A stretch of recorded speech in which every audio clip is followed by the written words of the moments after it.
Dalam sidang siang tadi, pengacara Verdi Sambo dan Putri Chandrawati menghadirkan ahli pidana dari Universitas Hasanuddin, Said Karim.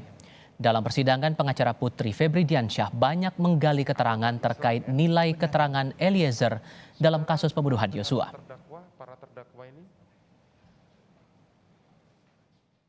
Keterangan tunggal dari seorang saksi justice kolaborator yang berdiri sendiri dan tidak punya hubungan atau kesesuaian dengan bukti yang lain juga punya konsekuensi yang sama atau lemah pembuktiannya dari aspek hukum acara pidana. Ya, izin yang menjawab yang mulia, singkat saya menjawab bahwa kalau seperti apa yang gambaran kronologis saudara penasihat hukum kemukakan itu, maka tentunya sulit untuk dijadikan dasar dalam mengambil keputusan.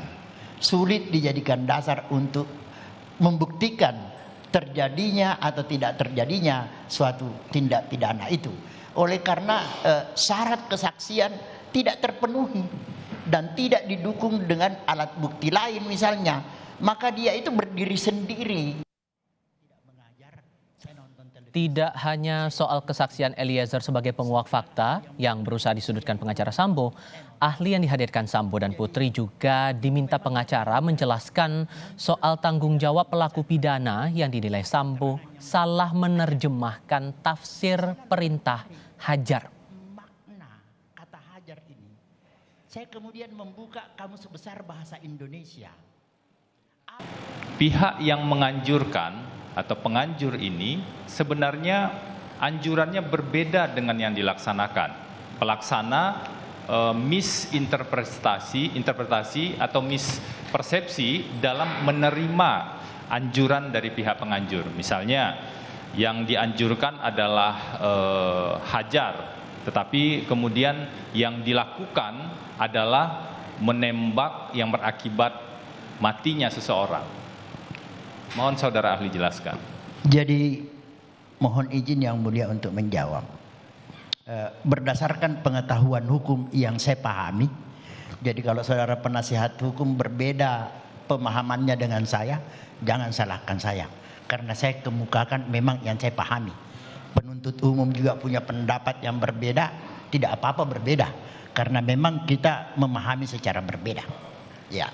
Saya lanjutkan ya bahwa dalam situasi penganjur Whitlocker ya menganjurkan untuk melakukan sesuatu perbuatan ya, katakanlah misalnya dia katakan dia menganjurkan untuk memukul ya. Tapi ternyata kemudian karena yang bersangkutan yang disuruh itu pelaku peserta punya senjata api, dia tidak memukul, malah langsung dia tembak. Dia tembak lagi, biasanya kan orang menembak berkualifikasi, mulai dari kaki ya. Dia akan menembak langsung kepada daerah yang mematikan, ya kan? Nah, tapi dia langsung menembak pada bagian yang sangat berbahaya bagi kehidupan umat manusia. Mungkin daerah perut atau jantung. Dan memang sasaran mematikan. Nah, sekarang bagaimana konsekuensi hukumnya terhadap suatu anjuran yang dilaksanakan oleh pelaku peserta yang menerima anjuran itu, tetapi berbeda dengan apa yang dianjurkan.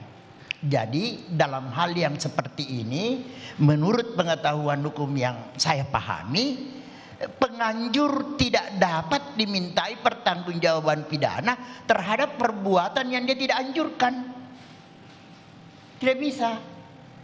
Jadi kalau toh misalnya pelaku peserta melakukan itu, dia salah tafsir atau melakukan tindakan melampaui dari batas yang dianjurkan, maka kalau ada akibat yang muncul dan ada risiko hukum yang muncul, itu adalah tanggung jawab orang yang sebagai pelaku peserta yang melakukannya, yang menerima anjuran tersebut. Demikian pendapat saya.